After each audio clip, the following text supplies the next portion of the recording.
In this video, I've gone through cleaning up an old cast iron skillet. A mate of mine has had this thing for years, and I've not thought much about it until I had a closer look. This is seasoned to a whole new level.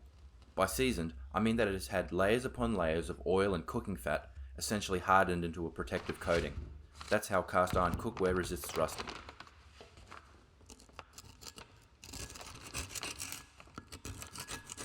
After getting through a few layers of gunk, I realised that the outside was enamelled. Basically, it has a layer of liquid glaze applied and then baked into a hard, glass-like surface, much like how pottery gets coated and then comes out shiny. Small flecks of the outer layer have come away with the seasoning as I've cleaned it up. It's not a major problem as it's not back to bare iron yet. I didn't think that the inside was enamelled due to its finish. However, while scraping near the rim, the coating has come away to show bright steel. I used a fine brass wire brush with light pressure in the grinder to get rid of any remaining seasoning.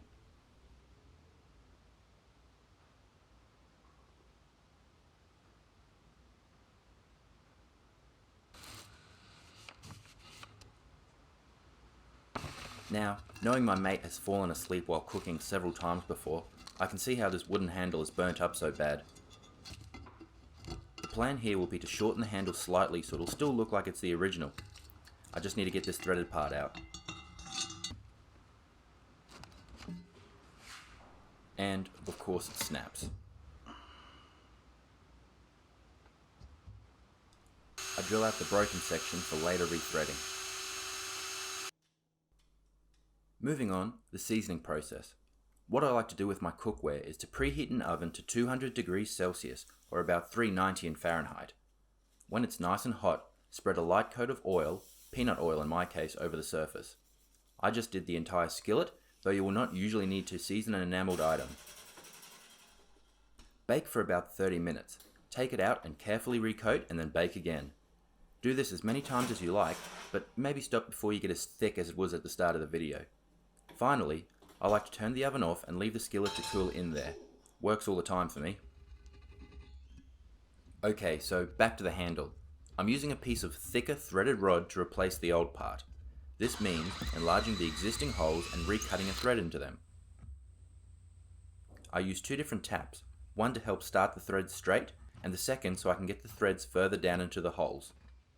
I had planned to shape the end like the existing handle, but the wood was too charred, so I just cut the end straight off. Then a quick turn in the drill to sand and even everything up.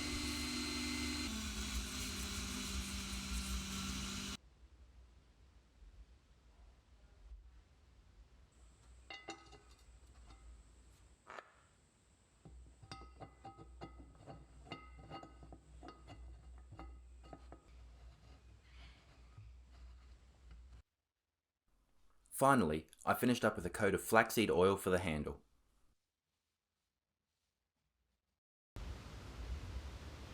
And there you go, ready to use.